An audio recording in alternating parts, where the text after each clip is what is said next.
어제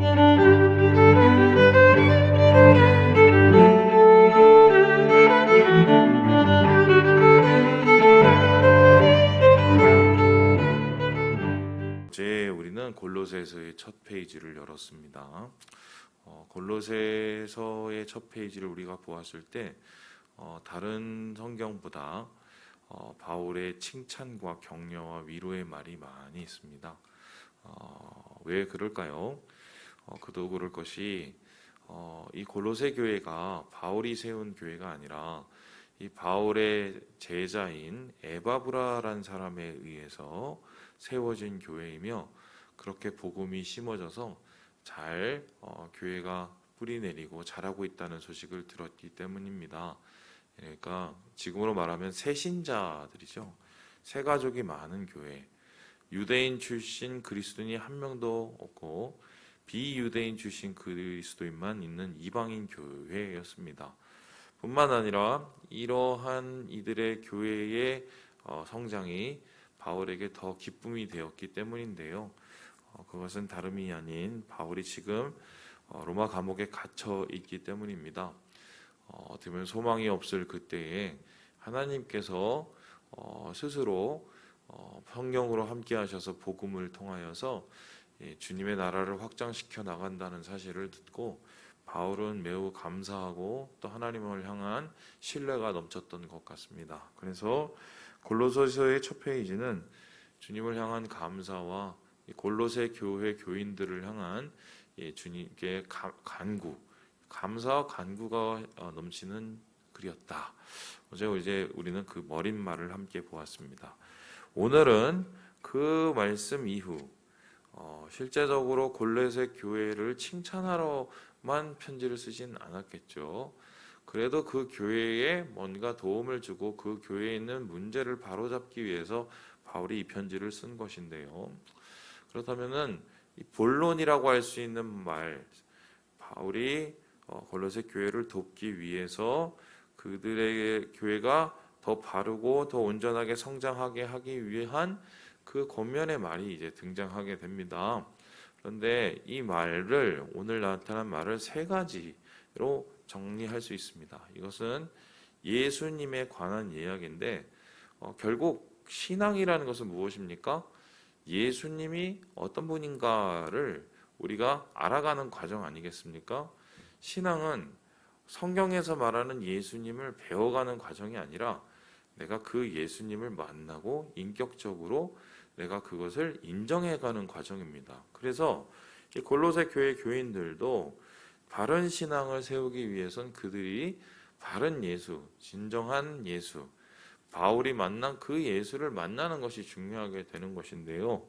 그런데 당시 골로새 교회의 이 부대적인 상황들은 예수님을 예수님답게 만날 수 없는 여러 가지의 장애들이 있었습니다. 그래서 그러한 장애들 때문에 예수님을 온전히 만나지 못하고 다른 예수님의 모습으로 예수님을 바라보는 그런 일이 있던 것 같습니다. 그래서 오늘 이 골로새서의 첫 머리에 바울은 예수님에 대한 이야기, 자기가 만나고 자기가 전하는 예수님에 대한 이야기를 세 가지로 정리를 하고 있는데요. 우리 함께 15절의 말씀을 같이 한번 읽어보도록 합니다. 15절입니다. 시작. 그는 보이지 아니하는 하나님의 형상이요 모든 피조물보다 먼저 나신 이시니. 오늘 가리켜서 하나님의 형상이다, 모든 피조물보다 먼저 나신 이시다라고 예수님을 증거합니다. 이것을 좀 한마디로 표현하면 예수님은 충분하시다, 충족하시다, 이렇게 얘기할 수 있습니다. 이게 무슨 얘기일까요? 당시에 이 골로새 교회를 어지럽히고 있는 영향을 주었던 세속적인 사상이 영향이 있는데 그것 중에 하나가 뭐냐면요, 물질은 악하다라는 개념입니다. 물질은 악하고 물질이 아닌 것은 소위 말하는 영, 이것은 선하다, 이런 개념이었어요. 그러니까 이런 이원론적 사상이라고 하는데요. 이원론적 사상에 따르면은 소위 말해서 이런 보이는 것, 만질 수 있는 것은 저기 먼 세상, 이데아에 있는 세상의 일종의 카피밖에 되지가 않는 거예요. 그러니 사람들 중에서는 뭔가 이데아적인 세상, 보이지 않는 저 세상, 영적인 그런 세상의 가치를 누리기 위해서 이러한 보이는 것을 멀리하고 이것을 굉장히 죄악시하는 금욕주의들이 있었습니다. 그리고 이것이 기독교에 영향을 주면 이게 일종의 영지주의가 되는데요. 그래서 이 골로새 교회에서는 이러한 외부적인 이 신비주의 사상, 그러니까 이원론적 신비주의 사상이 침투하여서 예수님을 좀 이상하게 바라보는 모습이 있었습니다. 그건 뭐냐면 이런 겁니다. 어떻게 하나님이 사람일 수가 있지? 하나님이 만일 사람이라면 그것은 원래 하나님보다는 좀 떨어지고 부족한 존재일 거야. 이런 생각이 있었어요. 그런데 우리는 그 하나님의 아들이신 예수를 분명히 압니다. 어떻게 압니까? 예수님은 참 사람이시자 참 하나님이세요. 신성과 인성이 예수님 앞에 공존합니다. 그래서 하나님의 뜻을 가지고 이 땅 가운데 순종으로 살아가신 그 참 사람이 예수님의 모습인 거죠. 이러한 예수님의 모습을 전하기 위해서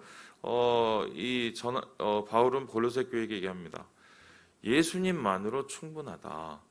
예수님은 당신들이 생각하고 있는 물질적인 것이 악해서 그 사람이 떨어지는 한마디로 2등 정도 되는 신이 아니고 하나님의 아들이시며 또한 충분하신 모든 것을 충분케 만족시키실 분이시다. 이렇게 하나님의 아들이신 예수를 소개하고 있습니다. 이것을 오늘로 좀 굳이 따지자면 이런 것 아니겠습니까? 예수님의 가치와 예수님의 능력을 제한하려고 하죠.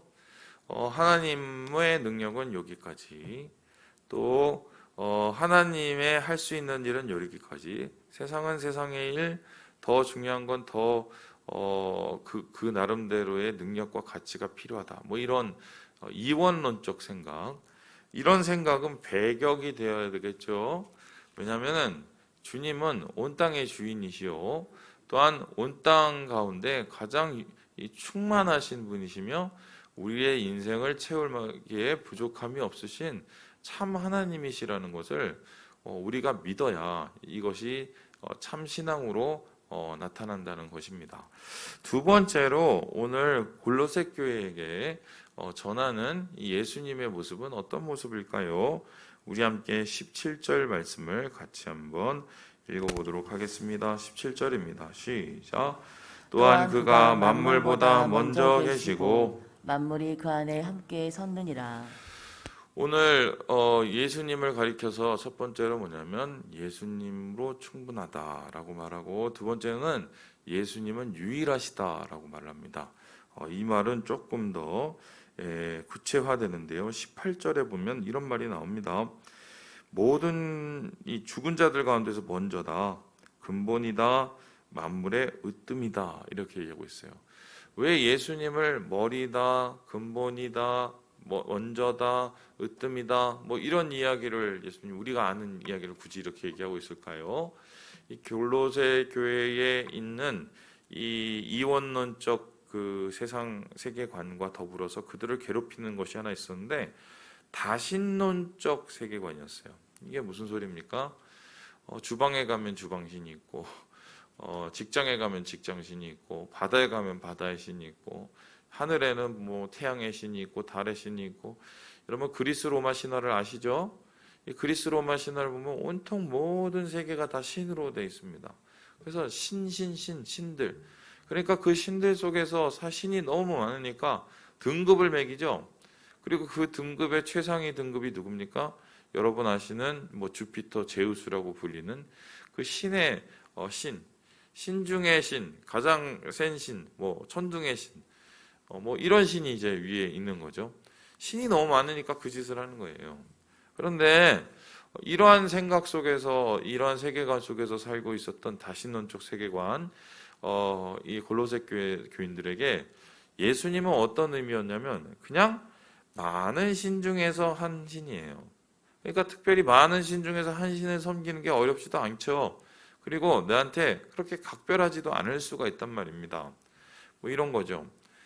예수님도 섬기고, 뭐 저기 가면 저 신도 섬기고, 교회 와서는 예수님한테 예배드리고, 나아가서는 무슨 뭐 무당한테 가서 미래를 점치고, 집에 가서는 또 조상들을 또 에게 무릎을 꿇고, 뭐 이런 얘기들이요. 그런데 그것은 하나님이 말씀하신 바도 아니고 예수님에 대한 잘못된 생각이죠. 예수님이 왜 머리시냐, 근본이시냐, 먼저시냐, 으뜸이시냐? 예수님이 유일하시기 때문이에요. 그래서 오늘 두 번째로 예수님으로 충분할 뿐만 아니라 예수님이 유일하신 하나님이라고, 하나님의 아들이라고 말씀하고 있는 것입니다. 그래서 19절에 보니까요. 아버지께서는 모든 충만으로 예수 안에 거하신다.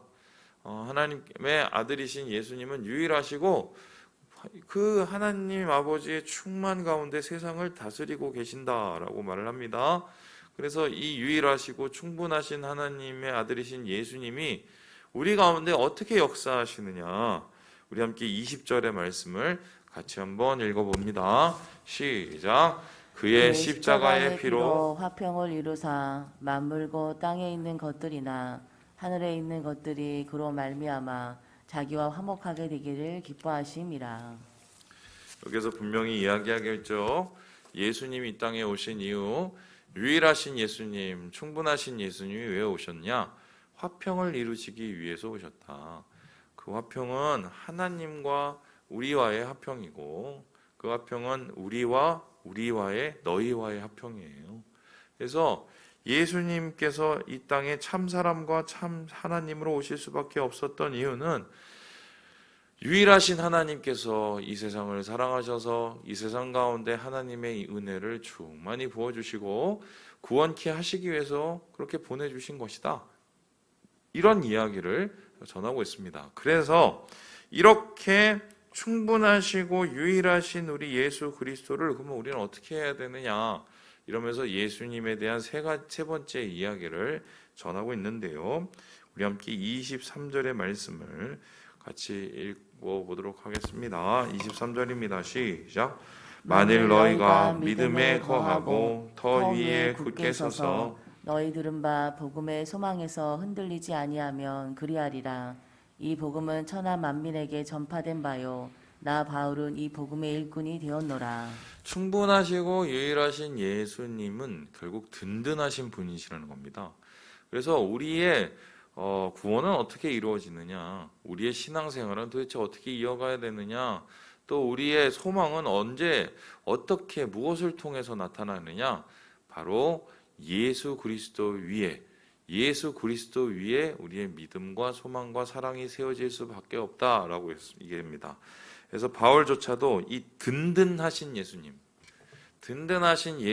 위에 신앙을 뿌리내리고 그의 삶을 세워나갈 때 그가 비록 지금 어려움 속에 있지만 그럼에도 불구하고 흔들리지 않는다.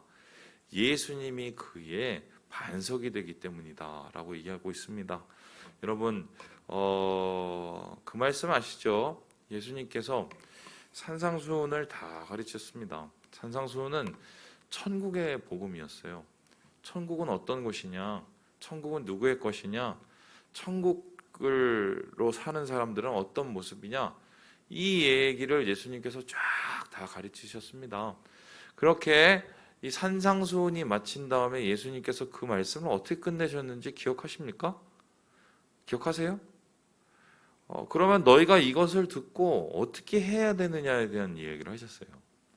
그래서 비유를 두 가지로 드셨습니다. 하나는 반석 위에 지은 집, 하나는 뭐예요?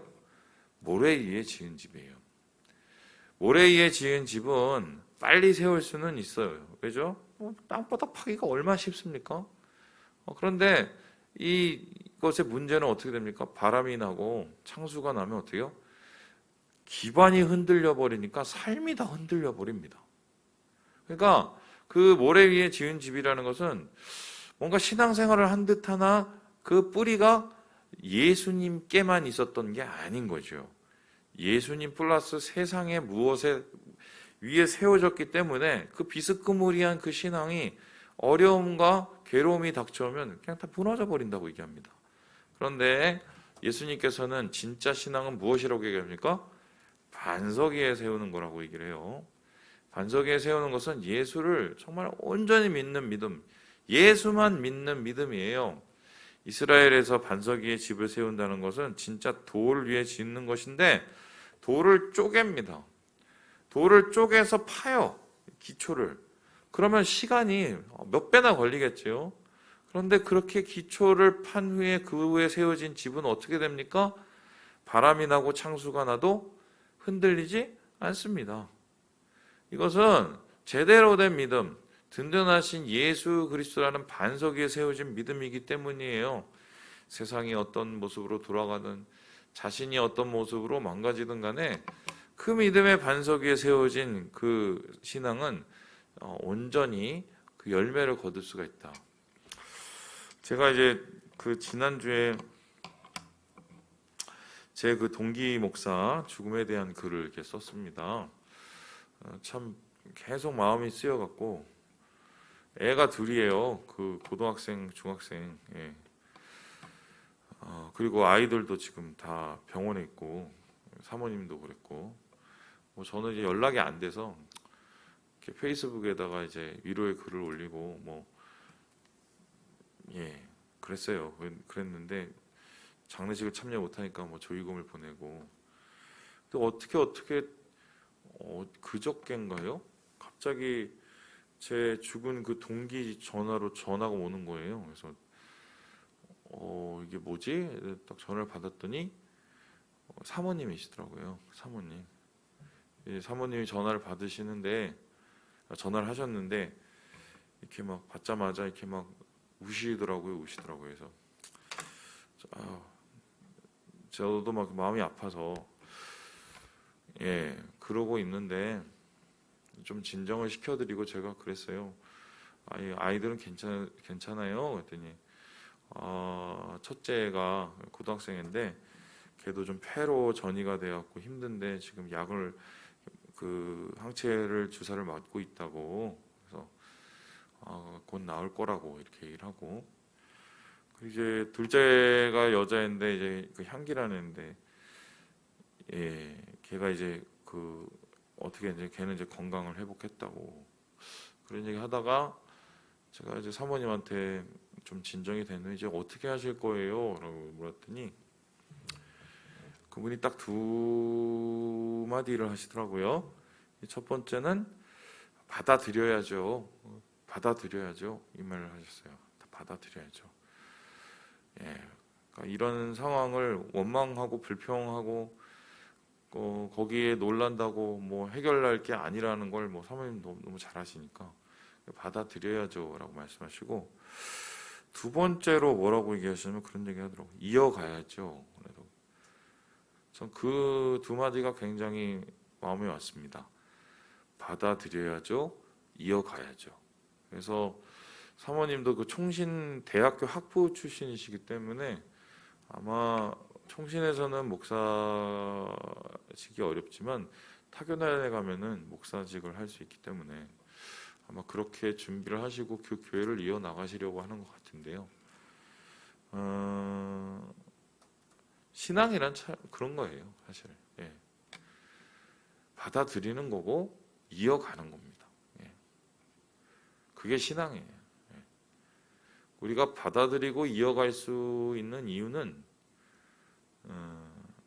우리의 믿음의 반석이 되신 예수 그리스도를 진짜 믿기 때문이에요. 내 머리로는 다 이해할 수 없으나 내 마음으로는 다 감당할 수 없으나 그럼에도 불구하고 주님을 믿기 때문에 그러한 상황들을 버텨가는 겁니다. 받아들이는 겁니다. 그리고 이어가는 거죠.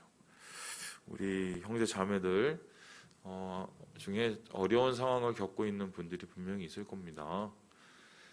제가 어떤 위로의 말씀을 드려도 얼마나 위로가 되시겠어요?